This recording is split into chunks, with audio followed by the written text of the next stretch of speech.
This is another interesting mechanism happen in us that is called a recombination. So what is this recombination? We'll see.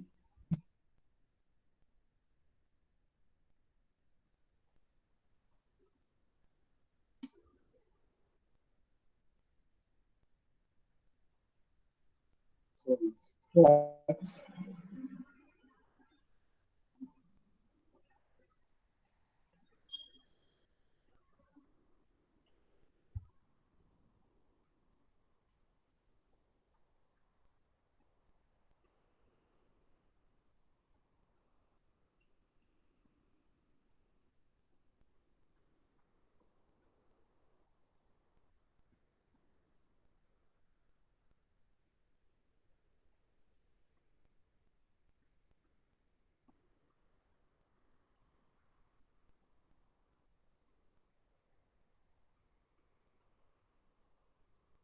So this is recombination. So recombination means basically involves the exchange of genetic information. So we say when we look at a kid, we say there's got a combination of mother and father or something like that. The exchange, if it's constantly happening in the nature. You look at yourself, you look at the next generations, you look at anyone, lots of recombinations are happening. It's just the exchange of genetic informations between the organism or maybe between the chromosomes. So this exchange can be homologous or non-homologous. I hope you know what is homologous chromosomes and non-homologous chromosomes. So before that, I want to tell you what is chromosome. Chromosome means arranged DNA. If you put all the DNA together with the nucleoprotein and all, that's what you call chromosomes. Those chromosomes can be homologous or non-homologous. If exchange of genetic information happens between them, then we can call that as recombinations. If recombination occurs between identical or nearly identical chromosomes or DNA sequences, we call them as a homologous recombinations. So nearly identical or identical. The best example is the recombination between the chromosomes DNA from both parents. That is a paternal and maternal chromosomal pairs. How the recombination is happening between a maternal and paternal chromosomal pairs. Those two pairs are important. From those two pairs, the new progeny is happening, and new progeny will have a blend of both the characters. So that's why it is called, it's almost a unique chromosomes, right? Unique chromosomes combine and forms a combination. So that's what you call the exchange of genetic information between identical chromosomes. So homologous recombinations. But there is another mechanism. This is really interesting. This is really interesting for me because homologous recombination is general recombinations. But non-homologous, this is really interesting. So lots of work has been put here to understand this non-homologous recombinations. Is it possible to happen in non-homologous? That means, will it happen like that in the living system that between an illegitimate recombination, we call it illegitimate, or sometimes a unusual recombination, will it happen or not, or special recombination? Yes, it is happens between non-homologous chromosomes. The chromosomes are not same. They are not identical or nearly identical, but their recombination will happen. So that recombination, one example for such a recombination is called transpositioning or transposons or transposon mechanisms. So transpositioning, or else I want to tell a random, see somewhere in the journey of human life, somewhere a small fragment of genome is introduced from bacteria. That is non-homologous recombination. I'm giving examples. A outside gene is putting into the mammalian chromosomes. Then finally, that small gene will become part of a mammalian. So then future part, that gene will act as a mammalian gene instead of acting as a bacterial or some other viral genome. So that's the homologous, non-homologous recombination. This is not happening between the identical or nearly identical. This is really unusual. So this mechanism is called transpositioning, or else we call that kind of sequence of gene called as jumping genes. You might have heard about this term, this fancy term called as jumping genes. Jumping genes are the small portion of genome which jump from place to place,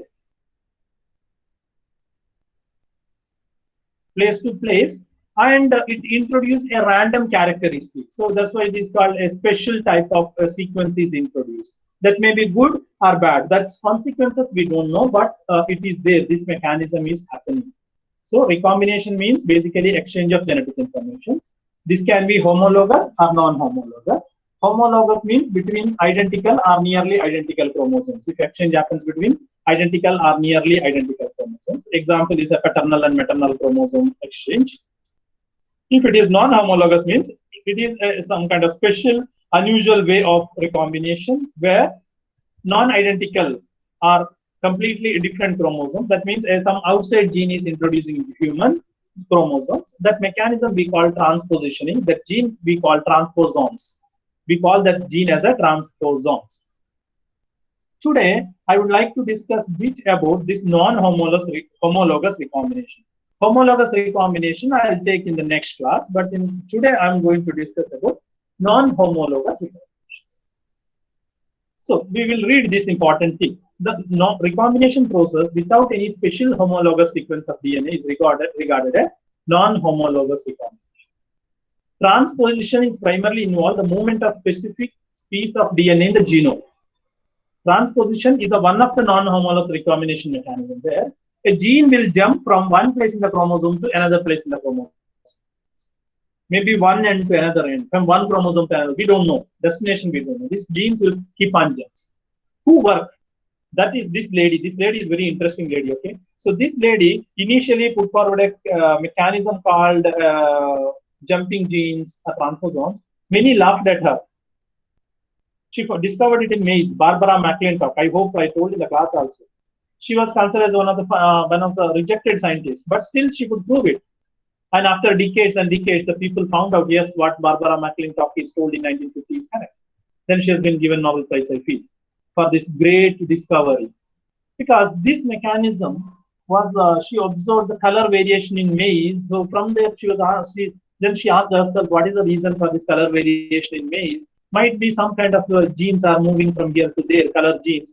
Then she could trace it. Yes, there are some genes which will move, which will change its transposition itself. It changes its position. So because of that, what happens? Lots of variation will happen. Transposons are mobile, can move almost to any place in the target chromosomes. It can move. It's free. Jumping genes are like that. It just jumps. There are two modes of transposition. One that involves RNA, one without RNA. So transposons movement or jumping gene movement from its original position to other places in the chromosome can happen with the help of RNA. That means this gene will produce RNA, then it will integrate, and then that RNA will make DNA, that DNA will integrate into another DNA, or else this DNA directly will go and sit somewhere. So that's why the non-homologous recombination is called as a special type of recombination, and which was discovered in maize. We will see both the kind. One is RNA intermediate involving, another is which does not involve any kind of intermediates. So one is with RNA intermediate, another is without RNA. So with RNA intermediate, we call it retrotranspositions. So because here reverse transcriptase enzyme is involved. So what is happening here? Transposition involving RNA intermediate. By the normal process of transcription, a copy of RNA is formed from transposons. So it is called retrotransposons. RNA is formed from DNA first. That means a jumping gene first forms RNA. Then by the enzyme reverse transcriptase, DNA is formed from RNA. Same RNA is converted into DNA again. So this newly formed DNA, which is copy of the transposons, gets integrated into the genome. So the DNA directly can't go in some of the sequences of DNA. It cannot directly go and sit. So what it does is it forms RNA with the help of reverse transcriptase. Those RNA will make DNA molecule. Those DNA molecule will go and sit somewhere where it wants in the genome. So this integration may occur randomly on the same chromosome or in different chromosomes. So this is interesting because it may occur on the same chromosome possibly, or maybe on a different chromosome. Both the possibilities are there. As a result of the retrotransposition, there are now two copies of the transposons at different points on the genome. That means you have a particular sequence called A. That sequence A made RNA. That RNA is converted into DNA. Now there are two sequences of A. So you in the same chromosome, you can see the same sequence twice. So that's why it is called as retrotransposition. You can see in the picture. In this picture, you can see there is a one transposon. Here you can see one transposon. A jumping gene is there. So then what happens? That jumping gene codes for a transcription. So it makes mRNA. So that mRNA makes through reverse transcription. It makes DNA. Sorry, DNA, not dRNA, DNA. So this DNA is integrating into somewhere else. Now what you can see is the same genome. You can see two copies of that DNA. So in the first picture, in the first thing, you can see only one copy, mobile element. This mobile element is moved from here to here now. So that's why it's called retrotransposition, because it is reverse transcriptase enzyme is involved. So it is called retrotranspositions. So first DNA will form RNA, RNA will form DNA. That DNA is integrated somewhere on the same chromosome or different chromosome. But the end is there will be two copies of the same gene. Because of that, lots of changes may happen. Color may change, the variety may change, the behavior may change, the adaptation nature may change. Anything can change. This is called retrotransposition. So RNA intermediates are in.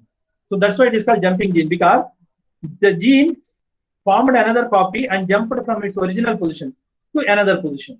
So that's why it is called jumping genes.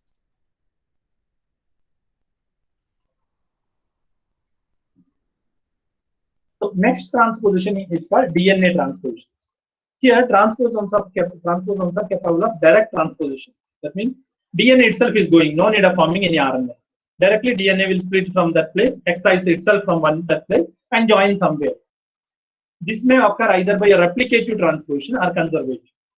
Replicative and conservative, I'll explain you what it is. Both the mechanisms require enzymes that are mostly coded by the gene within the transposons. So this is transposons are like independent. It is like no, it can do anything what it wants because all the genes will be there. What is required for its survival, everything will be there in the transposons itself. So DNA transposition is less common than retrotranspositions in eukaryotes. That means DNA transpositions are less common compared to retrotranspositions in eukaryotes. However, in case of prokaryotes, DNA transposons are more than RNA transposons. So retrotranspositions are common in eukaryotes and DNA transpositions are common in prokaryotes. Those two things you should remember. Retrotranspositions are common in eukaryotes. DNA transpositions are common in prokaryotes. Now, how this DNA transposition is happening? I told DNA transposition can happen either in the form of a replicative transposition or maybe conservative transposition. We'll have a look on this picture. You can see there is a one transposon here. If it is a replicative transposition, means what it does is it replicates, it makes another copy of DNA itself and jump from that place to this place. That means no RNA, just it makes a copy replication mechanism, a general replication mechanism. It will change its position. Already it was in the position number 1. Now the same gene is there in the position number 2 too. So in the same chromosome, there are two genes of the same sequence. So this is called as DNA transposition. But in case of RNA transpositioning or retrotranspositioning, DNA will form RNA, that RNA will form DNA. So lots of work is there. Here that work is not there. This is mainly happening in prokaryotes. But that is mainly retrotransposition is mainly happening in eukaryotes. But that is called replicative transposition. There replication happens. So two replica, that means two copies will be there. But there is another mechanism. It's called conservative. Conservative means this first one, what I told, will change its position. That means it will excise from that original position. It will go and sit somewhere. So you can see here, changing position from here to here. Change. But only one copy is there. But there is a change in position. When there is a change in position in genome, there will be a change in position of RNA, right? Change in position of sequence of nucleotides in RNA. That will lead to change in protein. So there will be end effects. There will be effects for both. If it is a replicative or else as a conservative, there will be a magnificent results or magnificent thinking will be there at the end for a genome to whether this one is good or bad. So sometimes it may be good or sometimes it may be bad, or but this transpositioning are commonly there in the nature. So either a replicative mechanism or conservative mechanism. Both the mechanism leads to formation of, will help in the jumping of the genes. So next class, maybe I'll show you a small mechanism or small animations where how the jumping is happening. Because there are inverted sequences in them. Those sequences will help this one to go and sit somewhere. And this will suitably identify the sequences. All those things are there. That will explain in the next class. So here, you should remember what is recombination. Recombination means exchange of genetic information between the chromosomes. It can be homologous or non-homologous. If exchange of genetic information between the identical or nearly identical chromosome, we call it homologous. If it is between non-identical, then we can call it non-homologous, but it is also called as transpositioning. So this transpositioning can be either retrotranspositioning or DNA transpositioning. In case of retrotranspositioning, that transposons or jumping genes form RNA that will form DNA again. So it jump from one place to another place on the same chromosome or different chromosomes. But these retrotranspositions are commonly in eukaryotes. But DNA transposition is where no RNA is involved. This is common in prokaryotes, where either a replicative mechanism or conservative mechanism. In the replicative mechanism, transposons form another copy through replication, and it will be inserted on the same chromosome or different chromosomes. So because of that, there will be two copies of transposons. Or else, if it is a conservative mechanism, where it just changed the position, that means it will excise from the original position, it jump from that place to the next place, and the same chromosomes are different chromosomes. Both the mechanism leads to the production of, there will be magnificent, what we can call, there will be result